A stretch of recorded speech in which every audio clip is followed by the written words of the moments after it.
Good day mga kabakal, tara gawa tayo ng kamote delight o sa ibang tawag ay kamote halaya. Pangalawang araw ko na dito sa amin sa Baguio para magbakasyon at ito nga ang unang request ng mga anak ko na gagawin ko today as merienda. Simple lang naman ang mga ingredients nito at madali lang gawin. Ang una nating gagawin ay syempre balatan at hugasan muna natin itong 1 kilo ng kamote. Then hiwain sa katamtamang laki at pakuluin hanggang ito ay lumambot. At kapag ito ay lumambot na, i-mash natin ang kamote gamit ang tinidor. Then after natin ma-mash ang kamote, set aside muna natin ito. Sa ating kawali, ilagay natin ang 1 lata ng condensed milk at 1 pack Nestle cream. Haluin naman natin ito hanggang sa mag-mix ng maigi yung dalawa. Saka natin buksan ang apoy and to medium fire.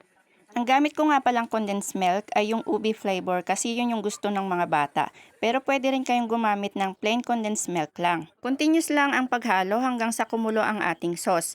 Pakuluin ito ng mga 3 hanggang 5 minuto habang hinahalo. Then, patayin na natin ang apoy saka tayo maglagay ng 1 tablespoon na butter. Mix ulit natin hanggang sa malusaw yung butter. Then, i-divide natin yung sauce mixture into 2.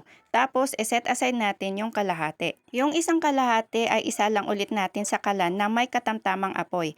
At ilagay na natin yung pinitpit nating kamote. Tuloy-tuloy lang ang paghahalo hanggang sa mag-mix ng maigi ang ating mga ingredients.